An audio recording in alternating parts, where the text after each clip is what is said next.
ಎಲ್ರಿಗೂ ನಮಸ್ಕಾರ.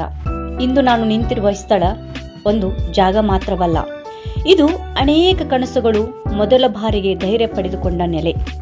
ನೀವು ನೋಡುತ್ತಿರುವುದು ಕರ್ನಾಟಕ ವಿಶ್ವವಿದ್ಯಾಲಯ ಧಾರವಾಡ. ಈ ಹಸಿರು ರಸ್ತೆಗಳು, ಈ ನಿಶ್ಶಬ್ದ ಗಾಳಿ, ಈ ದೂರ ದೂರ ಹರಡಿರುವ ಡಿಪಾರ್ಟ್ಮೆಂಟ್ಗಳ ಕಟ್ಟಡಗಳು ಇವೆಲ್ಲವೂ ಸಾವಿರಾರು ವಿದ್ಯಾರ್ಥಿಗಳ ಹೆಜ್ಜೆಗಳ ಸಾಕ್ಷಿ. 1949ರಲ್ಲಿ ಸ್ಥಾಪಿತವಾದ ಈ ವಿಶ್ವವಿದ್ಯಾಲಯ ಮೈಸೂರು ವಿಶ್ವವಿದ್ಯಾಲಯದ ನಂತರ ಕರ್ನಾಟಕಕ್ಕೆ ಬಂದ ಎರಡನೇ ಜ್ಞಾನದೀಪ. ಆ ದಿನದಿಂದ ಇಂದಿನವರೆಗೂ ಇದು ಉತ್ತರ ಕರ್ನಾಟಕದ ಮಕ್ಕಳಿಗೆ ಕನಸು ಕಾಣುವ ಧೈರ್ಯ ಕೊಟ್ಟಿದೆ. ನೀವು ಈಗ ನೋಡುತ್ತಿರುವ ಯೂನಿವರ್ಸಿಟಿ ಸ್ಟೇಡಿಯಂ ಇದು ಕೇವಲ ಆಟದ ಮೈದಾನವಲ್ಲ. ಇಲ್ಲಿ ಸೋಲು ಗೆಲುವನ್ನು ಕಲಿತವರು, ಶಿಸ್ತು ಕಲಿತವರು ಮತ್ತು ಜೀವನದ ಪೈಪೋಟಿಗೆ ಸಿದ್ಧರಾದಂಥವರು.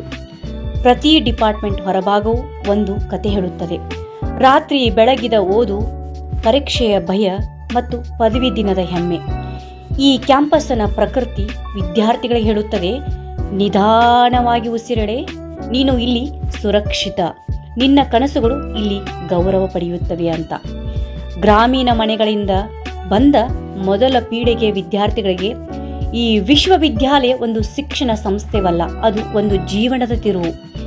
ಇಲ್ಲಿ ಓದಿ ಹೊರಟವರು ಶಿಕ್ಷಕರೂ ಆದರೂ, ವಿಜ್ಞಾನಿಗಳೂ ಆದರೂ, ನಾಯಕರೂ ಆದರೂ, ಆದರೆ ಮೊದಲು ಅವರು ಆತ್ಮವಿಶ್ವಾಸ ಪಡೆದವರು.